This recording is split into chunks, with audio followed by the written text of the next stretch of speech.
What is up, everyone? Welcome to the Political Spectrum Podcast, Episode 4, with Paul, Danny, and Charlie. Frank is not available, unfortunately, because he is working. But today we will be covering the third presidential debate. But before that, the Political Spectrum Podcast is a podcast that collects people from different political beliefs on the political spectrum and has them discuss their views on current events, basically. And I'm Paul, your token libertarian. Danny is your token liberal, Charlie is your token Trumpist, and Frank, if he was here, is the token mainstream Republican. So first off, let's just jump right into the third presidential debate. Okay, so the first thing I want to talk about, before we even get into it, is let's talk a little bit about our expectations of how we thought the debate was going to go, rather than how it did actually go. So, Charlie, let's start with you. Yeah, my expectations, I didn't really have any expectations, to be honest. I always hope for a fiery performance from Trump because that's what I like. But I recognize that for a lot of people, that upsets their delicate sensibilities. So I thought he was restrained to this debate. He was what a lot of people call presidential, but to me that just means kind of boring. Preach.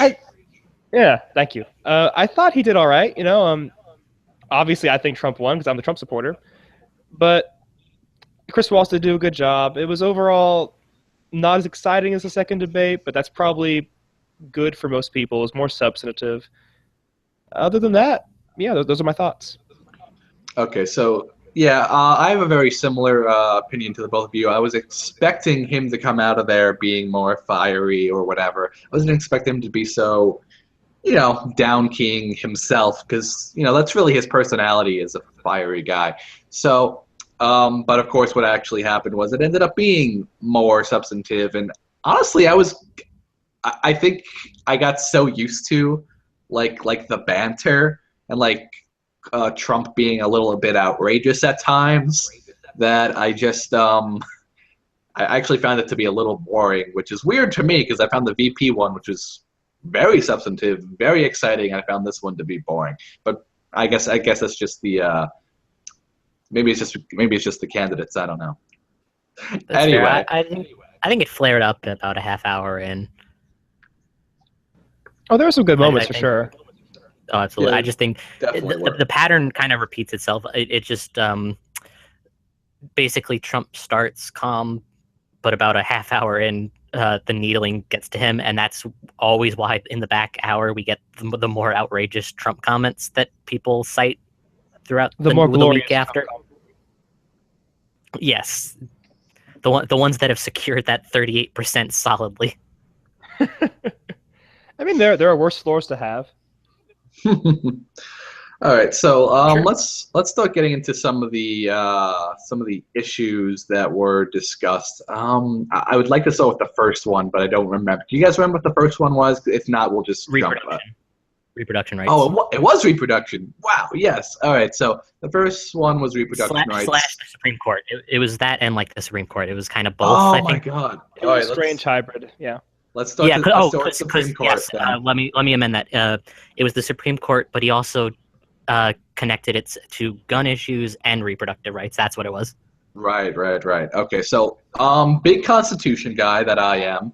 I'm a classic originalist, just like Scalia was before his tragic passing a few months ago. So that's my position on it. Now, very similar to how it was in the first debate, and I believe Chris Wallace said that this topic was never discussed before, but I think it was in the first debate. I think Trump brought it up in the first debate regarding the Supreme Court. So I would have liked it if either candidate had said, I wanted Hillary to say, I believe in a living constitution, because that's what she believes in, that it could be changed over time in different interpretations from the original writing. And I would have wanted Trump to say, I have an originalist position. But instead, they worked off some tangential fucking thing when it's just like, hey, yeah, I believe X, Y, and Z, and I'm going to put the best judges, and they should have given Obama that vote in the Senate. And I'm just sitting there like, that's not what he asked you.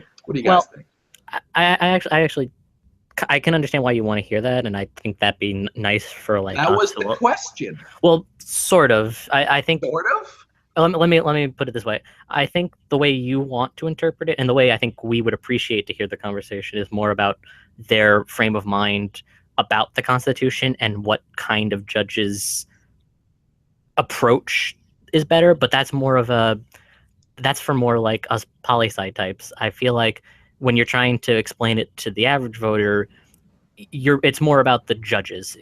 They care more about what will the people be, and like that kind of thing. Like when you start talking originalist versus living constitutionalist, like the But average here's the thing. voter isn't going to understand that. But here's the thing. I mean, it's very simple to explain them, and that was the actual question that he asked. He's like, "Do you believe in originalist position, or do you believe in a living constitution?" That was Chris Wallace's exact question. Was it really worded that way?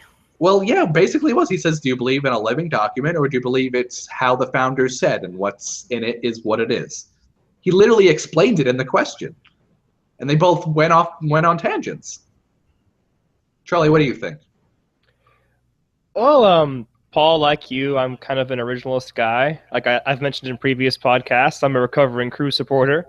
Um, Dan, you're right. The Supreme Court has become just essentially a third legislative body. So people are more concerned with what are the individual politics of these judges. That's not how it's supposed to be, but that is how it is. Regarding Trump's answer, it's interesting because he brought up abortion and all that, reproductive rights. And look, I'm an intensely pro-life person. It is the one political issue that I get like really emotional about. But it's I get passionate about a lot of issues, but like abortion is one that kind of hits home for me, I guess, in some ways, on a personal level, right? But Trump, he paid lip service to the whole pro-life thing. We all know he doesn't actually believe that. He's been a pretty consistently pro-choice guy, which that doesn't denigrate him in my eyes because a lot of people are pro-choice. I used to be very pro-choice. But Paul, you're right about they both went off into tangents, and they both kind of gave acceptable answers, if you know what I mean, like answers that are considered acceptable. Yeah, that's which true. is this always kind of pains me whenever I see Trump do this kind of thing. It's like, this is why we like you, man. You're not supposed to do this stuff.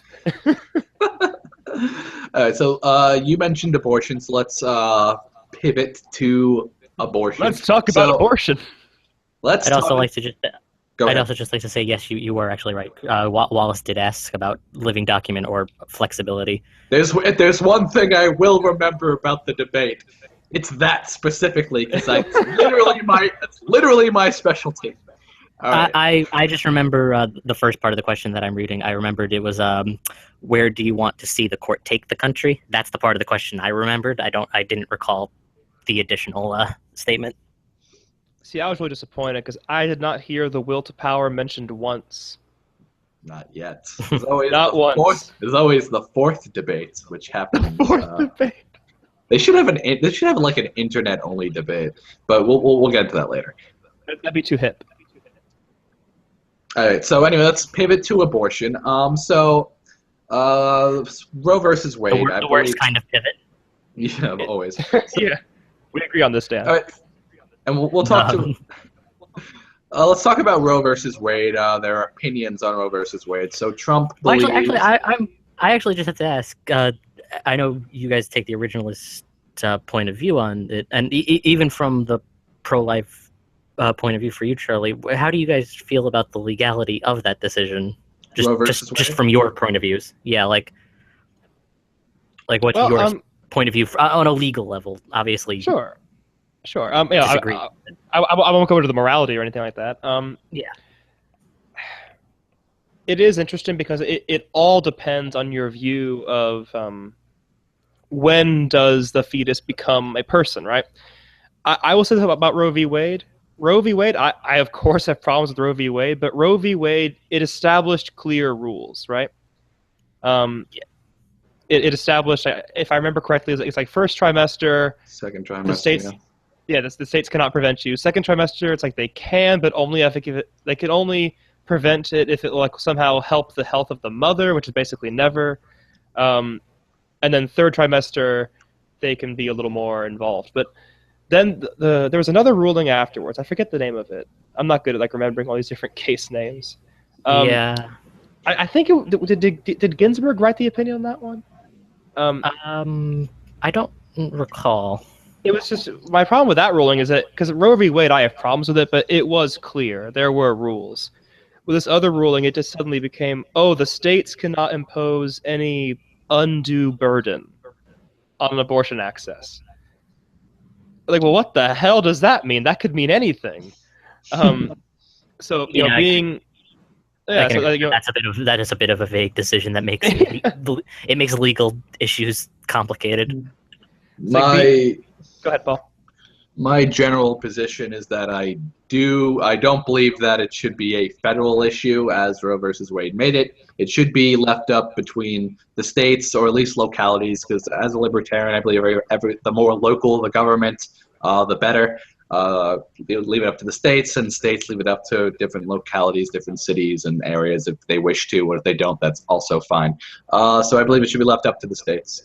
And if a state doesn't allow it, you can go to another state and have it done. That's what our democracy has always been about since the founding. And that's what has always had individuals move to areas that more represent them, because they always had more of a say when states had more of a say back in the day.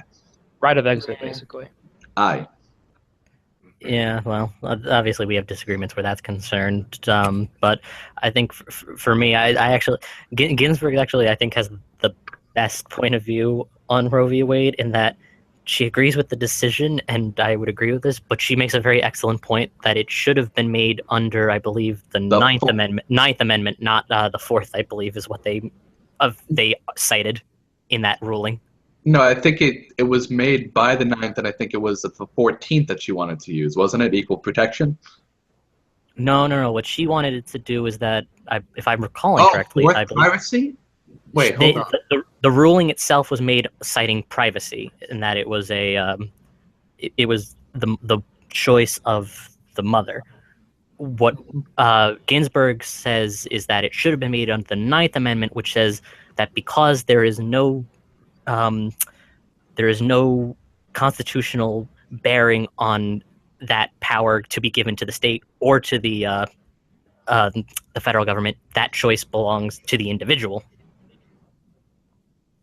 Right. So, which I think is a very excellent argument to be made, but obviously, I agree with her that bygones be bygones. The decision was made, and we just kind of have to deal with it on the footing it is now.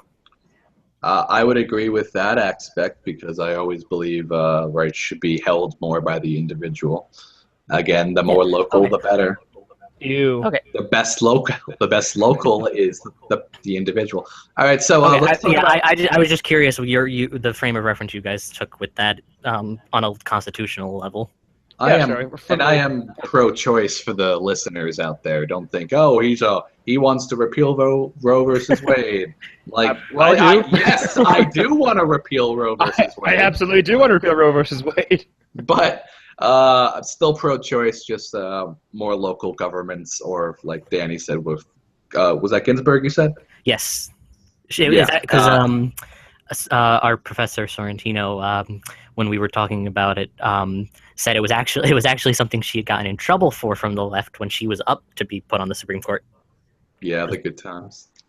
Because most people just read the Ginsburg had issues with Roe versus Wade and freak out. But anyway.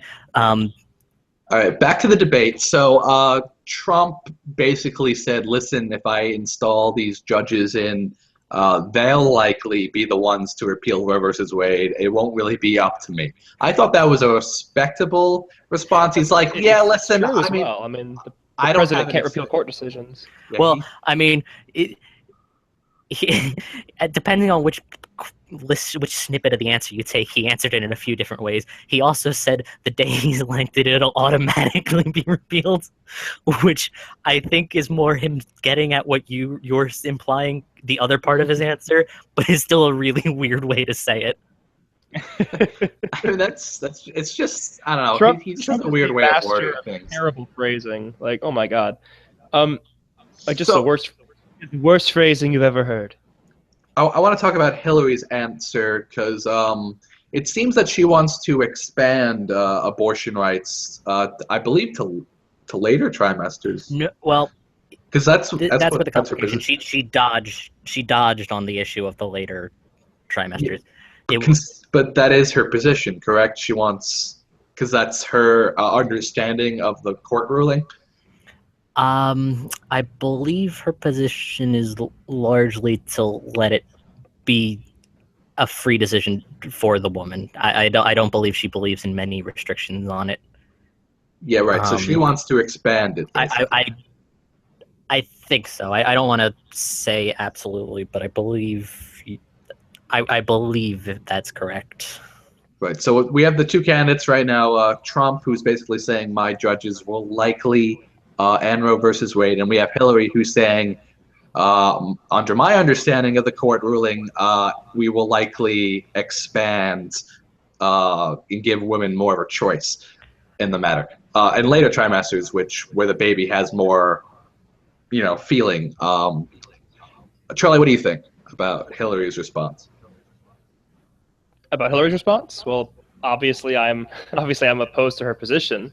Actually, if I could, I'd like to digress just a little bit here because there are lots of people on the alleged right who they don't like Trump, the never Trump crowd, and they always say, "Oh, he's not a real conservative." It's like, well, he's nominating his list of judges are all what you would call real conservatives, more or less. I think he would appoint judges that would pursue rulings that the religious right would like and that people say conservative religious liberty that they would like. So all these sort of Vichy conservatives who will not support him because vaguely established principles that aren't really principles but policy choices. VC conservatives. I hate these people so much. Not personally, just ideologically and everything they stand for. Where's Frank when you need him? He's been absorbed by National Review. He's become one with it. I don't think he reads it. Sorry, the Daily Wire. I like Ben though. It's actually funny. That's what I have open reading some of the questions. So just to remember Daily what Wallace Wire? asked. Yeah, that's just the article that came up. Thank you, because we are going to need that. All right, so let's talk about gun rights. Actually, I actually did want to say though about Clinton's answer. I know Charlie would disagree with it, and obviously the people who support Trump or are on the right side, on the ideological right, generally disagree with the answer. But I think it was actually certainly from the left side of view, and even for, I think I'd argue, a lot of people in the middle, it was one of her better answers because it was one she clearly had an opinion on. And because I know people like to peg her as someone who only says what people want to hear, but this was clearly one that she fervently believes what she's saying, and I think it was one of her better answers in that it was about this is a very personal choice for people, and that it should be their choice. If you want to discourage the choice, that's something to talk about, but to legally infringe on them making the choice is immoral. I think it was definitely one of her stronger answers, rhetorically speaking. I mean, it's good. It's good. It's good red meat for the left. I guess we might as well just go into it. For a person on the right, when we hear someone say, "Oh, it's a personal choice for the woman. It's her right." Well, our first thought is, okay, but what about the kid? Now, it all depends on whether or not you view the fetus as a person, right? Right. Here's the thing: do you view the fetus as having constitutional rights, Charlie? legal rights or constitutional rights. I really couldn't say. My whole position on the is it a person thing or not is that we don't know, right? We have no way of knowing whether or not this fetus has moral worth, right? It's not a question we can answer exactly. So unless we can answer that question exactly, I think it is wise to err on the side of caution, because if we are right, if we are right, then okay, we're not allowing abortions to happen. We're saving lives. If we're wrong, in our decision making, it's not a pleasant thought to dwell on.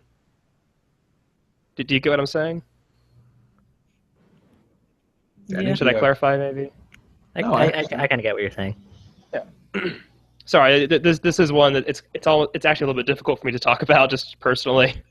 Oh, that's all right. No problem. And because of that, we're going to pivot to gun control. All right. So. Oh boy. Yeah, so this was actually originally brought up by Trump during the Supreme Court question, and then Chris Wallace asked a question about gun rights. So Trump obviously has been endorsed by the NRA, the earliest they've ever done an endorsement, by the way. Earliest. What, do we know if that's true? Because that one struck me as not being true. I feel like the NRA, because I feel like they endorsed him after the primary was over, and the NRA, I feel like, just automatically endorses the Republican. No, they waited out. It's not important. I just, as we all know, the NRA was funded and founded by Putin. Yeah, I mean, the Russians have complete control over also the border control agents as well. That's my favorite one. Oh yeah, that's something I kept forgetting until this last debate. Trump keeps saying he was endorsed by the ICE. He wasn't. He was endorsed by their union. Yeah. He was not endorsed by the federal agency. And it's well, I mean, that's what my understanding that he got endorsed by the union. I didn't think he got endorsed by the federal agency. I've heard him say that the ICE agents have endorsed me, so their union. Yeah, that's what I always consider. In the second debate, he said ICE endorsed him. Perfect. All right, well. Anyway, that was more many ICE people have endorsed me. All right, anyway. ISIS. Yes. What's the line, ISIS. Guys? Imagine that slip up. I was endorsed by ISIS. Oh my God, that would be legend. That would go down as one of the best debate flubs in all history, instead of the other. Pretty great. All right, so much for this quick debate conversation. All right, so gun control. So Trump endorsed by the NRA. Hillary Clinton, her position on it.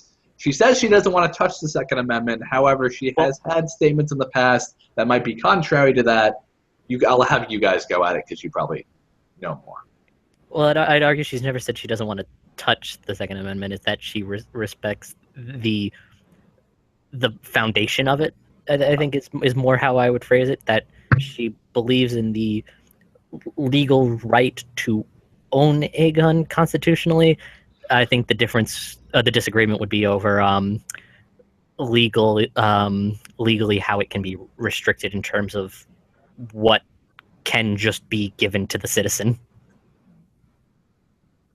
Charlie? Well, let's see. My own personal view on it is that the entire purpose of the Second Amendment is it's not for self-defense. Nope. It's not for hunting. Preach. And Ben Shapiro did a very good job on this actually with Piers Morgan. But he destroyed Piers Morgan, which is always a joy to see, even if it is Ben Shapiro. But the purpose of the Second Amendment is to ensure that the citizenry can resist tyranny and external invasion. That is the whole point. But I actually do agree with some restrictions. I think, Dan, I would agree on this. Like, I do favor, for example, background checks. Most of the country does. The polling is actually very, very overwhelming that they believe in not done by, well, checks. Yes, private checks and database, not done by government, though, done by private.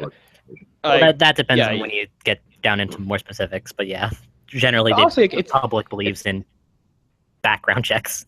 But it's also it's not that there is a general misconception, I think, among a lot of people that there are no background checks or that there is no security in place. But there is. Like, for example, I think it was was it an NBC reporter? I can't remember his name.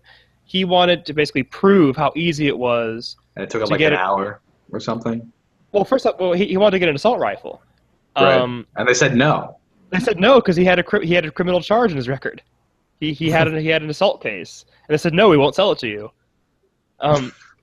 So that was an interesting when they showed that on the news. Yeah, and so it's like my view on guns is the same as my view on drugs. Legalized and regulated. Aye. I do think this is one where Clinton has trouble kind of getting the point across because it's a thing that people have been pre-built to get worked up about. Do it for her, Danny. You got this. I do because I think Be with her. Because I think generally her voting record and her statements, when you parse through them, get the more moderate liberal position. Well, actually, probably more average liberal position as opposed to moderate. Generally, it's the primary concern is fixing the background check issues across the board. There's not enough manpower to do background checks, and there's too many loopholes in patchwork legislation, like the Charleston thing, where, oh, it's been 3 days and the background check didn't come back. Here's your gun. It's like, no, you finished the background check. Why is that a loophole? Like, things like that need to be That fixed. is a pretty dumb loophole, yeah. Like, yeah, I agree with that. And like that's one she cites most commonly. She been calling it the Charleston loophole. I don't know how many people actually know which loophole she's referring to in that when she says that, but that's one she refers to. Yeah, if you're gonna do propaganda, you should do a better job of it. Yeah. Well, the Democrats had laid the groundwork on that one before she started using it Gotcha. widely. Like they've been calling it that since Charleston, but they've cited that loophole going back a while. And I think she believes in certain restrictions on certain types of guns, because philosophically you then have to get into the debate of what's a gun and what is under the Second Amendment just willy-nilly. It's like, is a rocket launcher a gun? How do you like that for a term? Yeah. It's the proper term. I mean, I think there are definitely there are lines that can be drawn. I think you're right about that. But a lot of our current regulation, it just seems a little bit silly. Where it's like, oh, where you can't have a certain type of grip, and the gun can't be a certain color. Like, I'm sorry. I think some of that is to make it easier on law enforcement. Like the colors, I believe, are to make it easier to identify quickly. It's why it's why in New York, at least, when New York Comic Con rolls around, if you have plastic weaponry, you need to leave the tip colored, the like orange tip thing, or whatever. Yeah, it's so law enforcement can quickly identify this is not a real gun. I get that. Actually, you know Steven Crowder? Yeah. No. He's this conservative guy, Dan. He's kind of a commentary/comedian guy. I like him. I think he's all right. Sometimes I'm more with him than others. But he did a pretty fun video where it's basically he did the Second Amendment as written by progressives. And so he's in like full colonial garb, and he sits down. He's like, a well-regulated militia being necessary to the security of a free state, like the right to bear arms shall not be infringed, unless the gun is like a really scary color or has like one of those vertical grips rather than the horizontal ones. Then the whole thing is off. Oh, yeah, okay, that is funny actually. But yeah, I think one of the things, and it's really probably the last addition that I'd like to make. It's I think it goes to Clinton's positions. One of the big issues with gun laws in this country is the patchwork nature of them being too disproportionately imbalanced. I think it's one thing to have give the states leeway where some things are concerned, but I think the wild inconsistencies make it difficult. Like, the thing that drives me nuts is when Trump cites Chicago and has the toughest gun laws in the country. Like, well, that Chicago's also about an hour drive from 3 states that have much laxer gun laws, and that's why they have the issue with guns. Most of the guns in Chicago aren't from Illinois. And a lot of those guns aren't even bought legally too, because like if you buy them legally, those can be traced, right? So if you're going to commit crimes, you want to get them on the black market usually. Yeah, exactly. But the reason why there's such a big black market is because they're available in they're available in other states, so they sell them illegally in Chicago because that's where they get them. But so let's digress to another topic. Do you guys remember if they talked about immigration or the economy first? Or I think it was tax plan. I want to say taxes came up first. Taxes I think Dan's right. I think so. Taxes. Okay, so let's talk. Because if I recall, immigration didn't come up until Trump was a little more fiery. Fair enough. All right, so they compared both their plans. So Hillary Clinton's will raise taxes, although she made the stipulation it will only raise taxes on the wealthy. Do you believe that? The plan she's outlined does not raise taxes on anyone making more than $250,000 a year. So my parents will pay more taxes. Lovely.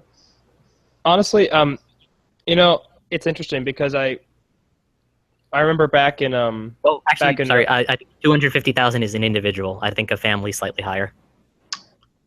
Oh, okay, that's better. Because that's the way. In that case, the whole thing's fine, right, Paul? Well, because the thing we should stipulate, because I don't think we'll articulate it well going forward, is the basic tax brackets as they exist are for the individual. I think they change slightly for families, but when you look at the tax brackets as they're usually laid out, I believe it is an individual's income. Now, I do believe there was another politician who wished to raise taxes on the 250 plus, and I believe his name was Barack Obama. Why wasn't that done? He, I believe, got small tax increases on a much higher level. Like, I think it was like well over $1 million. I think it was, and it was because it was in exchange for, I believe. I think it was $1 million, but it could have been they extended the Bush tax cuts, so I think it was kind of a net gain generally. And also, I think Dan and I might agree on this. The tax code needs fundamental reform. It is so ridiculously designed right now. It is so cumbersome and so complex. It is designed for the wealthy because they can afford to hire people to comb through all this for them, essentially. It also actually, I think the burden is mainly on Congress. Congress passes way too many changes to the tax code every year. Yes. I believe constant loopholes, constant exemptions. I believe John Oliver, in one segment he did on the IRS, pointed out that in 1 year they passed what amounted to about 3 new regulations a day. That doesn't surprise me. Crazy. Honestly, I think what we need to look at, though, even more so than just like the end result of your income, it's more like, what are you doing, right? So it's like if you are a producer, if you are someone who is creating something, if you are creating work and you are creating something of worth to the country and its people, well, then yeah, you should get some tax breaks. But if you're, say, a hedge fund manager, and your job is moving money from one place to another, taking something off the top, and basically screwing over the American worker in the process by selling his job overseas, then you should probably pay a little extra. I think it's hard to make that stipulation, though, because it's not. All right. The carried interest loophole is basically where that exists. Ba-bam. Hedge fund managers and investors take advantage of a classification of the income they get from investments that is basically taxed at a much lower rate than typical income. Yeah, of course. and removing the carried interest loophole, which is actually something both candidates have proposed, but I will point out Clinton has proposed that well before Trump. I believe voted to do so at least once in the Senate, but I'm going to add an asterisk that I'm not certain about that fact. I don't know the exact specifics of every vote that took place during her tenure. How dare you? You should know So everything. they actually do both believe in cutting this loophole on the hedge funds because way too much income that should be taxed even if you don't believe it should be taxed at a high level, it's not being taxed at even an average level. Yeah, honestly, I think a lot of the right's angst against, say, K Street, or against just like sort of leftist community organizers, a lot of it is displaced because a lot of our anger should be with the populist left against Wall Street. If you're concerned about the destruction of the American economy, look there. I mean, Bernie is right about a lot of things, especially about our dealings with Wall Street. Fair. Yeah, that's certainly true. Do you guys think we should start over with the tax code completely, or because where do we go from here? Because how long is it now? Thousands of pages? Repeal and replace the tax code. I think it's too complicated to start over. I think starting over creates problems of its own. But I think what we're gonna have to see soon enough. I would replace the whole thing, lower taxes, and get rid of the loopholes. Vote for Paul. I think that would end up having to be almost the entire goal of a single term for a president. I think a full-on comb through of the tax code would be a bigger hurdle than even the Obama healthcare stuff that took 2 years to hash out. Wasn't there an ad run by Rand Paul where he just like shredded the tax code like in 5 different ways? Yes, and lit it on fire, I believe. He took a chainsaw to it. That was great. Yeah, that's my position on the tax code. Get rid of it. No, and start over. fair. Maybe get it down to like something readable. You know, like 100 pages. I mean, I don't know. A good book. It was written by the people who are bleeding us dry. I mean, it is designed by them for them, to the detriment of everybody else. So I think actually all three of us agree on this. It needs fundamental reform sooner rather than later, please. So let's talk about Trump's position on his job plan lowers taxes. Apparently, economists say that it will not grow the economy to the level that he claims that they will be. I'm not sure. I have not looked at the plan, and I'm not an economist, so I can't say. So what do you guys think? I mean, Paul, as I think you know, being an Austrian school guy yourself, economics is not an exact science. Like, it's impossible to predict, like, okay, all the economic variables in 10 years will be this, right? It's just not possible, because economics are based on human desires, and human desires are fickle. True. So I think when you look at a plan like this, you need to look at, will it in principle create jobs, right? Can he promise, okay, I'll guarantee you this plan will create 5,264,517 jobs? No, he can't do that. But I think you can say in principle, this plan will ensure maybe not net more jobs, but more jobs in our market, in the American market. There might be, say, because globalization, it has its benefits, right? If you go by, that's the issue, right? Right, because if you go by strict free trade, right, then sure, in principle, the GDP will go up. In principle, more jobs will be created, but those jobs are going to be where the labor is cheapest, and where the overheads are cheapest, and that doesn't exactly help America very much. So I think we have to ask ourselves, right? Do politics serve economics, or do economics serve politics? And personally, I favor the latter.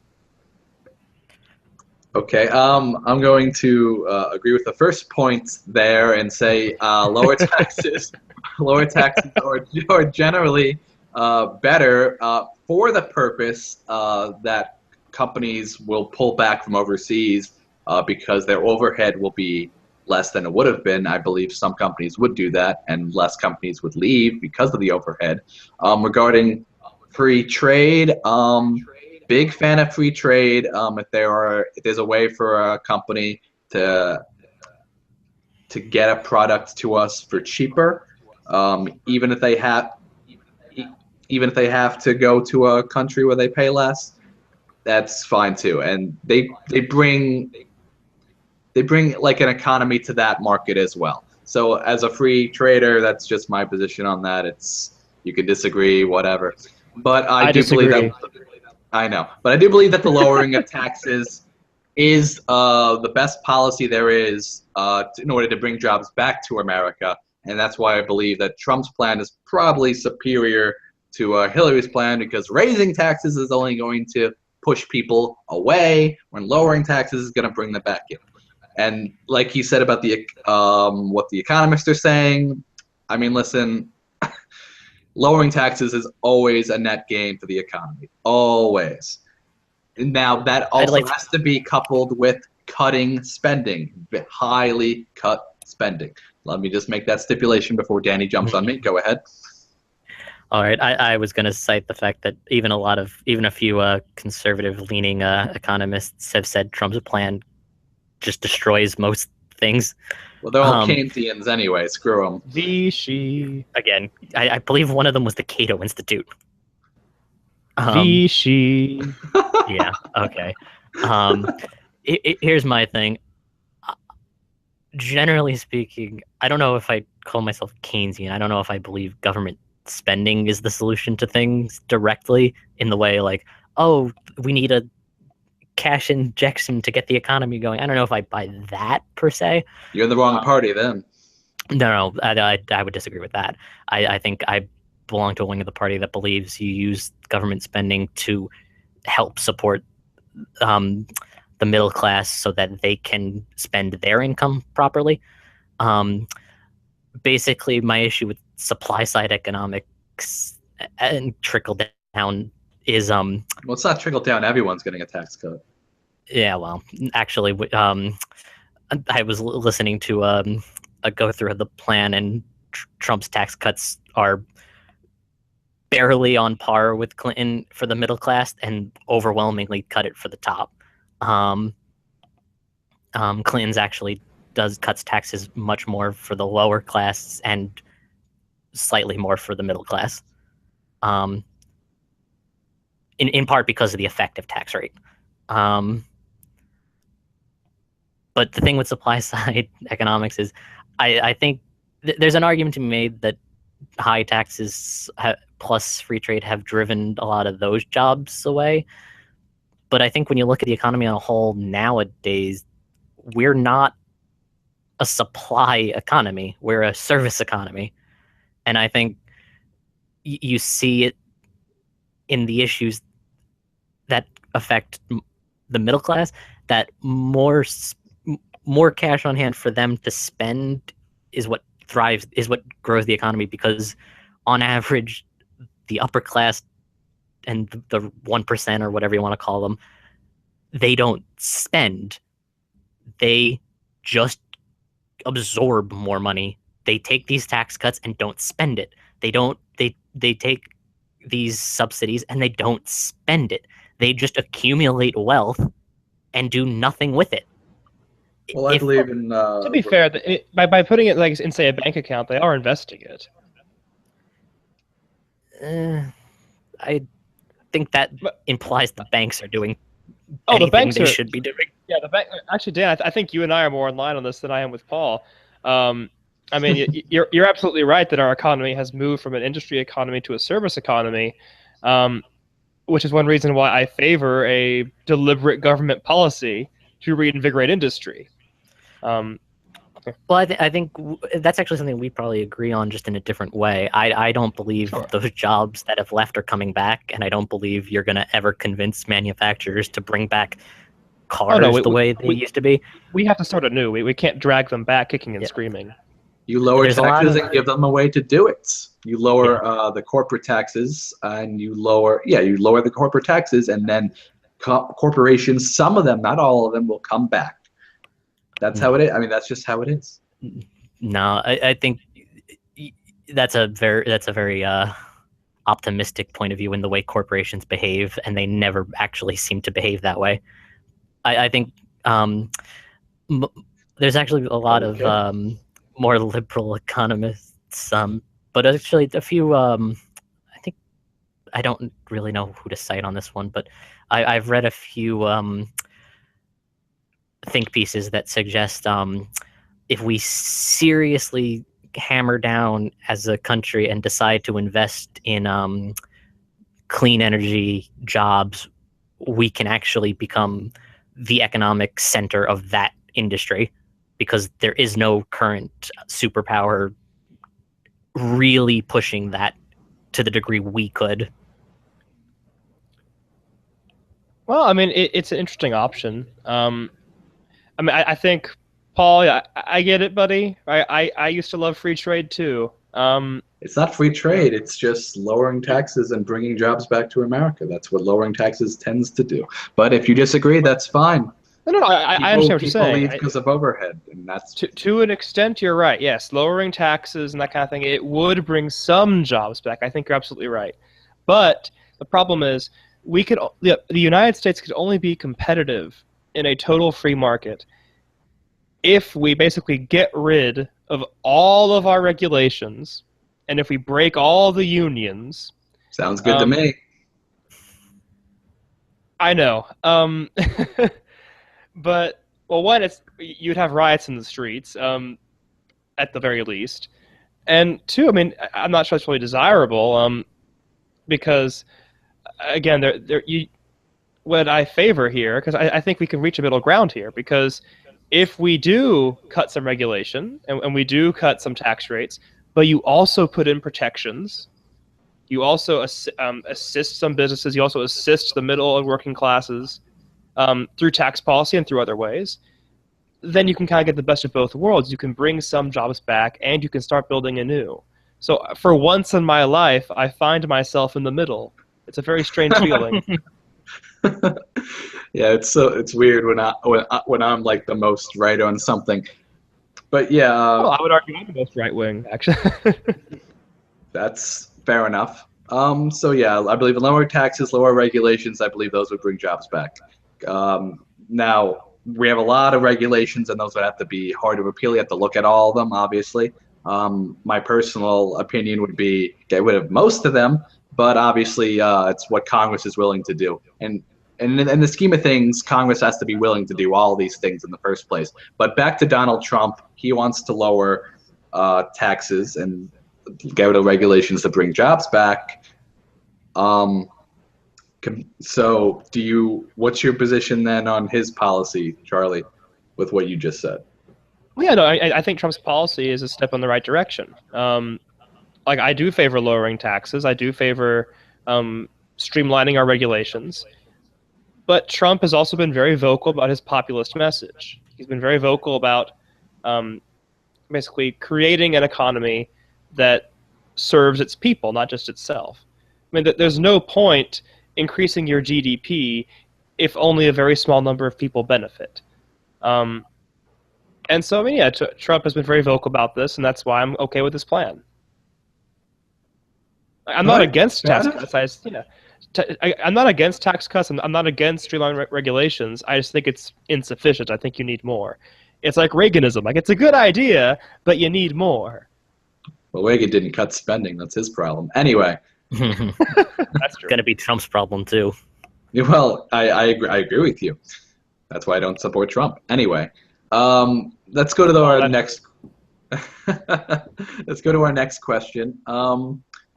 Do you want to do immigration now? Is that the next one? I feel like there's not much to say here that we. Oh, there's a lot to say about immigration, Dan. That we haven't kind of touched upon, but I think in terms of Clinton, if we really want to frame it in terms of Clinton versus Trump, I feel like differences have largely spoken for themselves. Charlie, if you want to say something, go right ahead. Okay.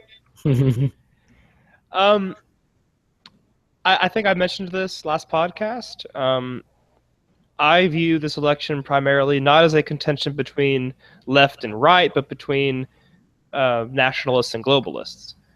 And a central tenet of globalist ideology is that essentially people are interchangeable, right? That people, if you take one person and put them in another culture, they'll be fine. It'll work out fine. You just have to adapt.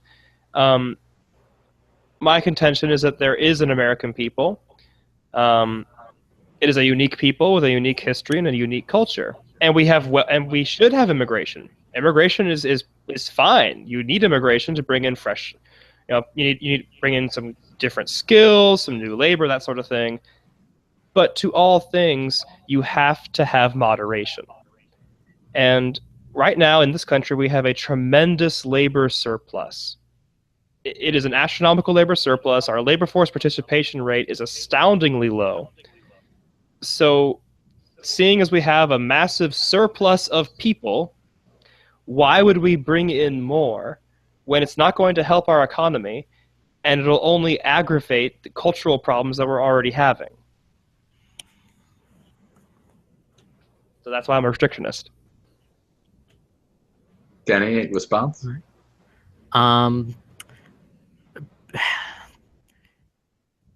There's kernels of truth in what you're saying in terms of how you approach immigration as an issue.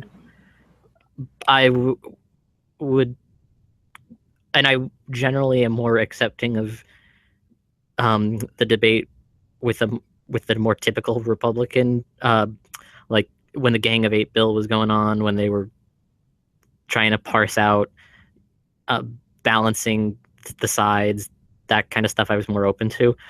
Generally, though, I think and his proposed policies are abysmal in their approach to the issue. Build a wall, Danny. What's wrong with the wall? Yeah, no, we need to spend $30 billion on a wall that won't work because there's rivers and lakes, and also he would have to steal the property from several dozen farmers across, and actually way more than that, because this is what eminent domain is for. Yes, and I'm not a huge fan of eminent domain, generally speaking. Neither am I as a libertarian, but it is a necessary evil in some cases, I will admit.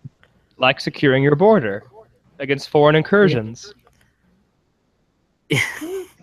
Again, in a more undocumented incursions. I'm sorry. No, legal immigrants is fine. There's no PC culture here. I mean, look, is the wall a perfect solution? No, but I hear people make these arguments about the walls and like, oh well, it would only it's like, oh well, it would only stop, about maybe 50%. I'm like, that's great. Like, we can stop 50%. Okay, I'll take those odds. I would say maybe at another point in time that'd be a decision where you can say, oh, that's worth it. Considering the net immigration is most illegal immigrants leaving the country, it seems like an odd time to do that. Well, look, I mean, it can pick up at any point, though, Danny. Wouldn't you agree to that?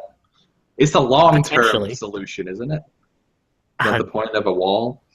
I would vehemently disagree when most of the illegal immigration as it stands now is coming from the coasts.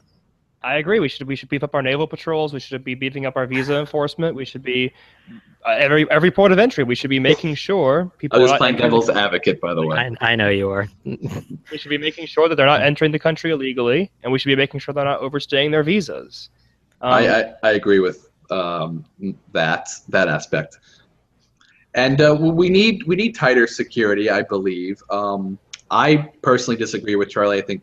I would prefer more immigration because people want to come here. That's the best thing. But people waiting in line, the reason why we have so much illegal immigration is because we don't allow that many people in right now. So I would increase the amount of green cards, maybe decrease the amount of time that they have in here, but I would increase the amount of green cards. and so allow more labor to get in. I understand we have a labor surplus. That's fine, but they'll be here legally rather than illegally. Well, that's all well and good if they're here legally, but that doesn't help the person who loses his job. But the thing is, But you can't pay a green card holder less. America. Yes, you're right. We do. Actually, no, you're wrong. Sorry.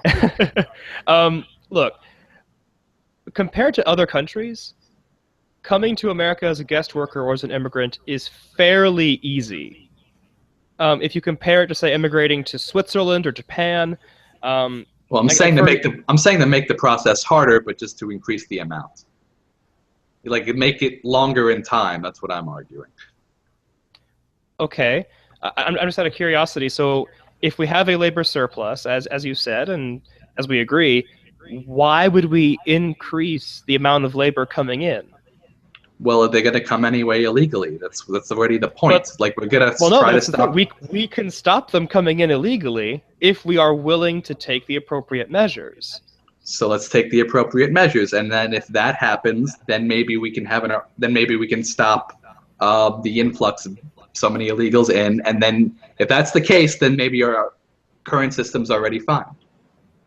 But but we have to test that first. I don't know if that's going to stop it, but I agree, we can. Like secure the borders as well as we can, and then appraise the situation. Yes, I would say I would prefer the people coming in that they come in legally rather than illegally. So if that means increasing it temporarily until we fix the problem, that's fine by me. But also enforce the law when they overstay their visas, get them out because that's illegal. Sure. I mean, I think we do disagree about like basically what the end results of our immigration policy should be, and that's okay. I would just argue like it's not a choice between them coming legally or illegally. We can stop them coming, or we can at least reduce the numbers, right? Sure, there will always be people who manage to kind of take a dinghy in onto a beach somewhere. I get that. That's going to happen, sure. But the thing is, like the last government estimate has us at 11 million illegal immigrants in the country. And that's from over a decade ago. They haven't updated their numbers. I wonder why. So God only knows. Independent groups still pin it roughly that because of the net loss and etc. Okay, that's fine. So if let's take that as like our base number, and we could take like some of the more extreme numbers, like say I don't know Ann Coulter's numbers, like 20 million or whatever. 30 million. Yeah. So anyway, the point is we're talking at least 11 million people here, right? Who are in this country illegally, and that is a problem. And what I really don't understand is from day one, when Trump said, hey, we're going to deport the illegal immigrants, this somehow became like a racial issue and a moral issue, rather than saying, look, we're going to deport these people who are in the country illegally. We're going to protect our workers. We're going to enforce the law.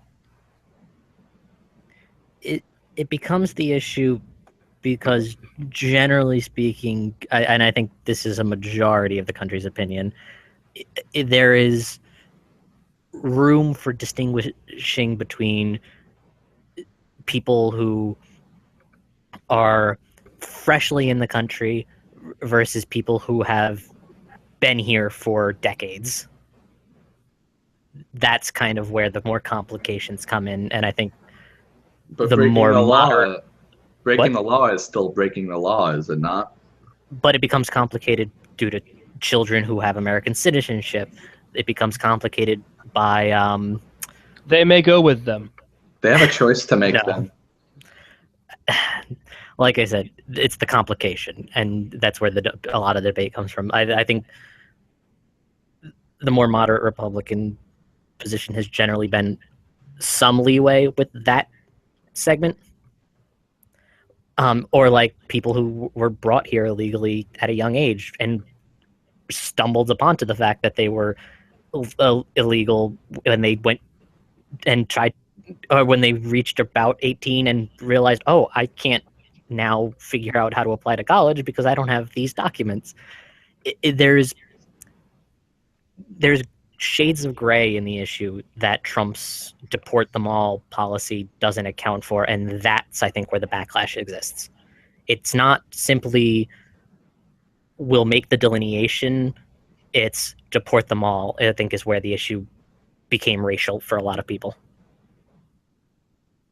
Well, even then, how is that a racial issue? Let's put it this way.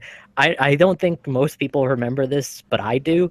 It becomes a racial issue when he debates whether or not the children born in American soil to these people get their American citizenship. Well, there is ambiguity to the birthright clause. Like that's not a cut and dry thing. It's really not. No, I think the purpose of that was to make sure that basically the freed slaves would count as citizens. Like that was the idea. Yeah. It was the main purpose, yes, but birthright citizenship is... The idea was, if you were born in this country when we passed this amendment, i.e. the slaves we've just freed, you are a citizen. You have all the rights there too. But these are not freed slaves. These are people who are basically, they are the children of people who broke the laws of the land to come here. Now, look, I agree. We cannot strip them of their citizenship at this point. But it is perfectly reasonable to basically reinterpret the law and say, look, yeah, because we are one of the very few countries in the world that does this. Like, even the Germans, who right now are not exactly known for their hesitancy to take in foreigners, even they don't have, like, oh, our magical dirt turns you into a German. That's just not how it works. True, but birthright citizenship, the initial basis of it is as I recall, articulated in English law. It was more just spelled out a little more firmly by the 14th Amendment in response to freeing the slaves and trying to make it more clear. Okay. So I'm gonna try to go to something else because we have been going for a long time already, just on 4 issues. Because goddamn, we all have really good opinions. All right, so for immigration, we just have to accept that I think we all have general disagreements on where we all. We do have like a 3-way tripartite war going here, yes. and I'm sure Frank would have his own opinion on that too. I think he'd be more online with. Probably with Danny than the two of us, maybe. Well, probably. Actually, I don't. Yeah, probably. That's. I think where me and Frank. I think Frank probably sides with me on the general issue. I think where we might have more disagreement between me and Frank, and I'm going to put words in Frank's mouth because he's not here to disagree with me putting words in his mouth. Perfect. I imagine we would have disagreement on the designation to give the existing populations that we would let stay. I think that's where we'd have more. Well, yeah, if you want to use that word, sure. By the way, I think where a lot of the Charlie and I are against amnesty. That's just our talking. Yeah, and you'll be shocked to know that I am indeed against amnesty.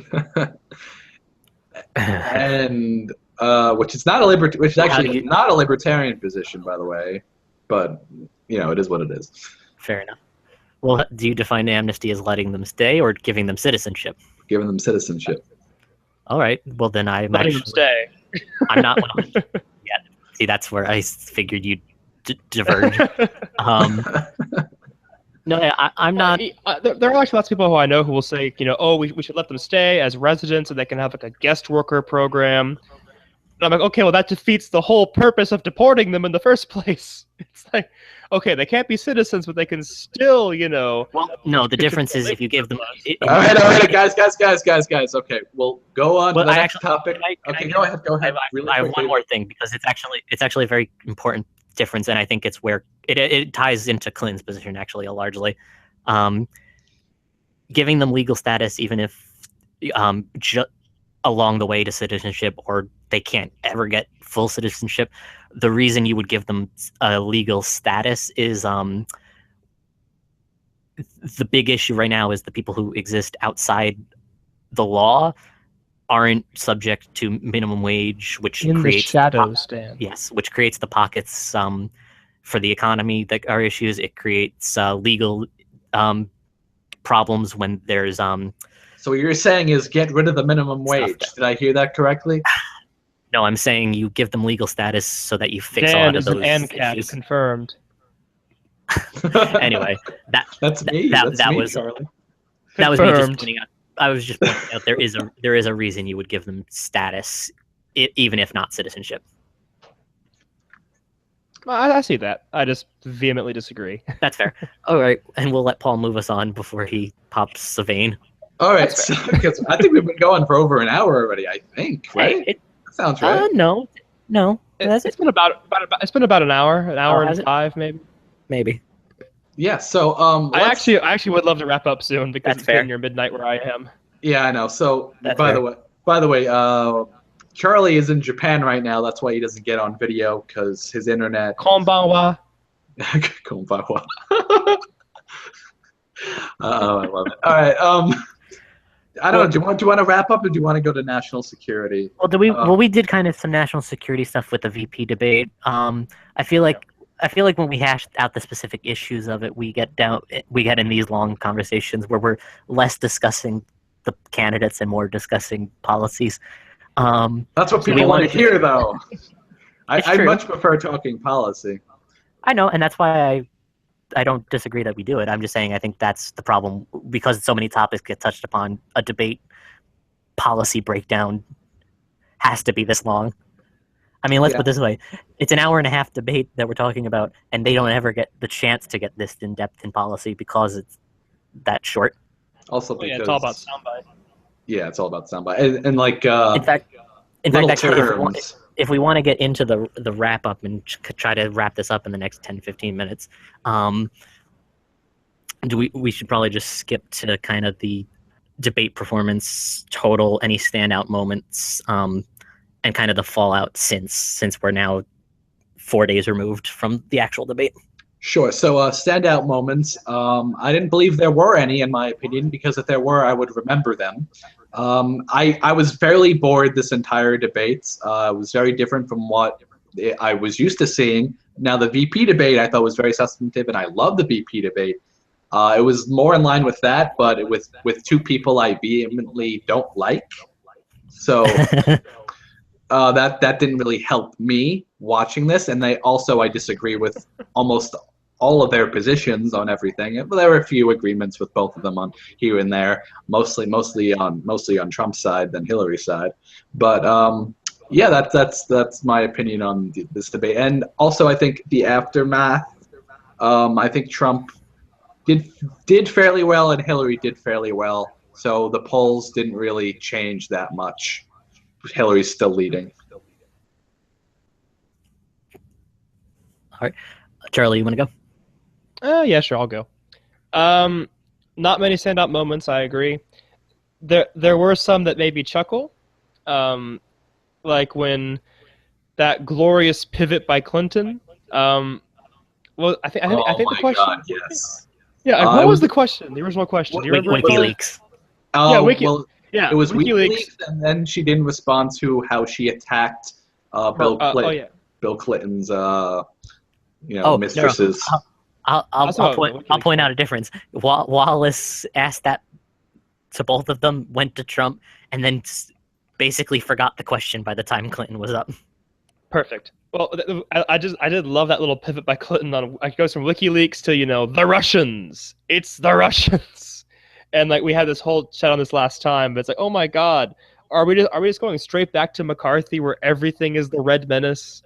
Because I'd actually be kind of okay with that. Worked back then. And he wasn't wrong. McCarthy was actually kind of right. That's the funny thing. In the vague sense of it, sort of. He was completely wrong in his actual attempts. Sure. Well, the people that were arrested actually were communist spies, but he did go overboard. Like, yeah, attacking Eisenhower as a commie agent, which even I don't buy. Not yet. We have yet to see evidence yet. It could still be there, though.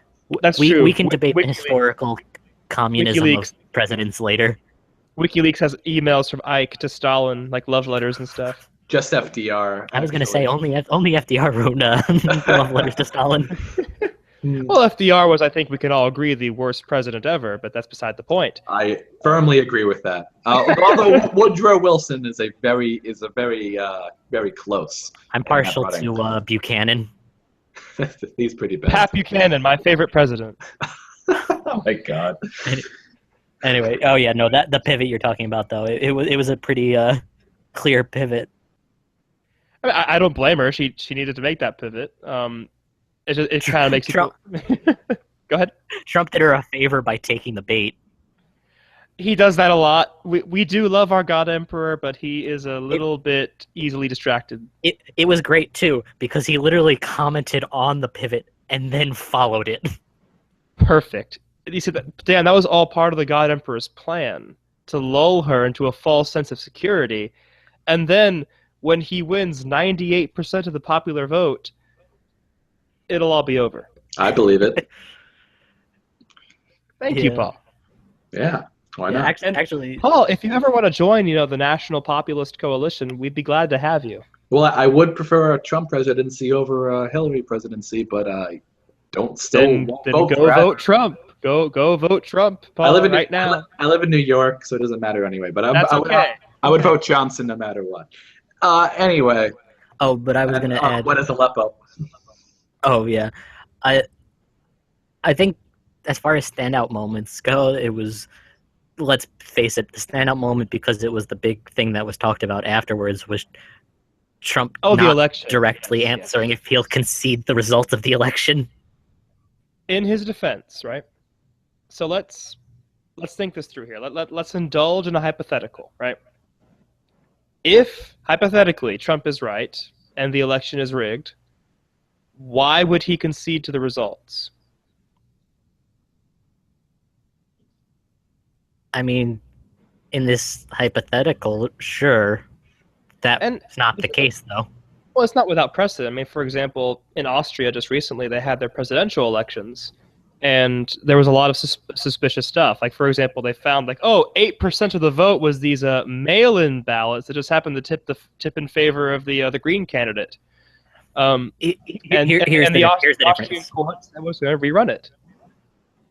Here's the difference, and it's the reason Trump's rigged comments are particularly idiotic in the context of the American system. The system as we have it designed is essentially 50 states each hold their elections as run by those states. Trump would have to have been rigged against him in several states controlled by Republicans. Well, they're doing it in Iowa right now. I mean, we have them on tape saying it. I know you don't like James O'Keefe, but he's not these aren't actors. Listen, we'd have to get in a whole discussion about those kind of tapes and that's fair. We can the whole truth versus. Do you guys want to do a whole thing on WikiLeaks next week? WikiLeaks? You mean? WikiLeaks, yeah. WikiLeaks and Project Veritas and all that. Yeah, that and WikiLeaks next week. Do you guys want to do that? I feel like we just talked about them a bit. I feel like I'd rather put a pin in that one till a later date. You mean after the election? We could do a brief discussion, maybe not like a whole episode, maybe the first section. If anything, what I'd rather do is put a pin in it so we can do a little more research because this is one where there's a lot of stuff to talk about. I'd rather expand it to Snowden, Chelsea Manning, WikiLeaks, Assange, those kind of tapes, like a whole discussion on the nature of information, basically. Assange is the man. I love Assange. Yeah. But I feel like we would all need a little time to get our research on that kind of issue. Sounds like a 1 week research. Yeah. I don't want to save it for after the election because that's not really when it's relevant anymore. I mean, it's still relevant, but it's just well, they're in terms of Hillary. They've already Trump, rigged sure. it, so I mean, Yeah, they already rigged it. What's the point? Whatever. We can discuss do you hear that the off people camera saying? Sometime. And do you hear the people saying when to do those shows? Don't even need to rig it too. It's just like in Russia with Crimea. We don't even have to rig it, and they are. What are they doing? We just complained about this last week, fellas. Okay, I'm being facetious. Anyway, well, my point is, like the rigged election thing. Like, oh, he's gonna lose. He's gonna lose Florida, and he's gonna lose North Carolina. It's like, yeah, states run by Republicans. He's also gonna lose China. Yeah, well, that's, China. It's just Trump hurts himself because he doesn't know how to make even a passable point Wrong. in a way that connects with people. Wrong. Like if he had said, like if he had come out Make in all the debates, points, the best points, and people love the points. You can ask anyone. Charlie, do you love Trump's points? I do love Trump's points, Paul. Checkmate, Danny. like if he had come out and said, well, of course I'll accept the elections unless there's something wildly wrong, or there's something some issue comes up, like that would be it would make a lot of people roll their eyes, and some people would try to attack him, but on the whole it wouldn't be an issue. He creates these issues for himself. Well, I think it does kind of speak to the state of our current politics, where it's like a candidate, they can't say anything like remotely, wolfish or mischievous, or they just get just gang banged. Well, Like, here's actually the thing. responses- If he had made that joke he made like the next day as his answer, that would have gone over better because people would have taken it as a joke. If he had come out in the debate and said, "Of course I'll accept the election because I'm gonna win," like if he said that, people would have laughed and moved on. I actually It's love the that, way that post. it's the way he does it. He creates his own problems in the same way Clinton does. Clinton creates her own problems too. That's very true. All right, so do you guys want to end it there because it's Yeah, about for the most midnight part. where he's Let's at? end it there. Let's end it there. Sure. All right, Yeah, so I mean, like I said, go ahead. oh, Go ahead. you can go. All right, so next week we'll likely be covering either all these things that have been coming up lately with the voter fraud and the WikiLeaks for Hillary, or we'll be covering criminal justice reform. If you have a preference, let us know down below. More than likely, it's going to be criminal justice reform now. So I need my Putin money. Please like, comment, and subscribe. all right, so do you guys have any closing comments you want to do quickly? Go ahead, Dan. Charlie, you want to go? Oh, okay. Or you, buddy. Sure, I'll go. I'll go. No, go ahead. Basically, the state of the race as it stands now is the debate. Even if we roughly fall on the same lines as we did before, where we kind of have the same opinions that we do, even if we think the debate both did well, Trump in essence loses in that scenario based on the fact that he needed something to really change things in his direction, and it didn't. Today there was just a poll earlier that I want to say CNN. I'm kind of frantically bringing it up as I'm speaking. A very legitimate ABC News. Still unbiased. Okay, whether you believe in their news coverage or not is different than the polls, because the polls are done through pollster groups who who just get paid to do polling. Anyway, Like PolitiFact. but Like also different because that's coverage versus polling. Same thing, dude. Polling is data. Polling is data.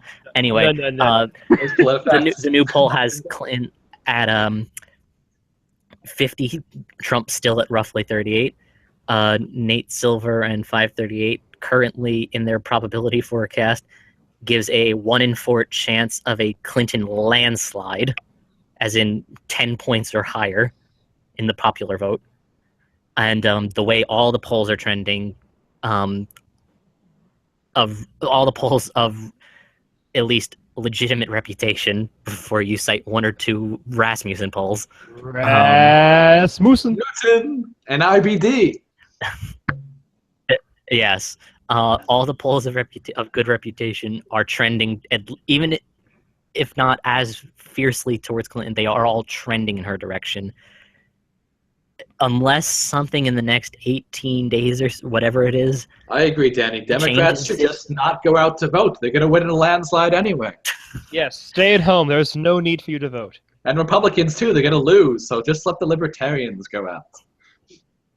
It's going to be interesting. Well, actually, and the state of the polls in the states are, Arizona is now leaning Clinton, if you believe, if they pan out the way the polls are now trending.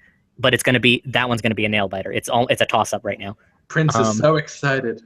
Utah is currently leaning towards Evan McMullen. Good. Yeah, but here's the thing: if Evan McMullin wins Utah, Trump has basically lost. He will not get enough electoral votes. He needed Utah, and Clinton's lead in Virginia, Pennsylvania, and Colorado is straddling the double digits and has now been straddling double digits for like 2 solid weeks. Unless something drastically changes, we are now in the state where Clinton is likely going to win. It's just a question of how much she's going to win. I hate to say it, but it looks like Putin might have to step in. We'll let Charlie do his closing statements because you've been going on a long time. It's fair. America, I speak to you now as one who loves you with a passion you cannot imagine. Take a moment and look into the future with your mind's eye. There's a branching path here. Look to your left. You see crowded metropolis crowned by a ring of high-rise apartment buildings where champagne socialists laugh at the crawling masses below that they imported to do their jobs for them. There's an Evan McMullin on a leash being led around the room, along with a couple of David Frenches and Rich Lowrys. They keep them as pets for their amusement. And out in the countryside, the people suffer, the land bleeds, until at last, all goes down into dust. Now, look to your right. See a warm, green country with rustic farmers hewing their soil and plowing their fields. And protecting our borders. Yes, they're heavily armed farmers. And look off in the distance. You see a shining, bright city. And above it all rises a tower with a great big T on it, looking down kindly on the people below. Hallelujah. Now ask yourself, Hallelujah. what future do you want? Hallelujah. Hallelujah. Will you take the right path or the left path? The choice is yours. Oh my God. Make All right, America great again. Amen. They should really replace Rudy Giuliani with you. Thank you. Okay. All right. So my closing remarks. Yeah, the debate. I did not like the debate. It sucked. I didn't find it particularly entertaining at all compared to the other ones, and it's probably just because that I don't particularly like the two candidates. Like, this one was more substantive. I agree with that than the other ones, and like I said earlier, I did enjoy the VP debate. That's probably because I actually like both of those individuals, and I personally hate both of the candidates. So fuck Donald Trump and fuck Hillary Clinton. I hate them both, and I just can't fathom that one of these two will be president in just a few short months, and it just blows my mind. But anyway, and it just makes me wonder how we got here. Well, I know how we got here, but whatever. But anyway, those are my closing remarks. So we'll end it there for today, and this has been. Next week we'll either be covering political spectrum. Oh my God, covering political spectrum. We'll either be covering the political spectrum podcast. Will either be covering criminal justice reform or like the recent WikiLeaks stuff and the recent stuff we've been hearing about election fraud, possibly. So this has been the Political Spectrum podcast with Paul, Danny, and Charlie. Until next time, guys. Peace. Also, please like, comment, and subscribe down below. Thank you.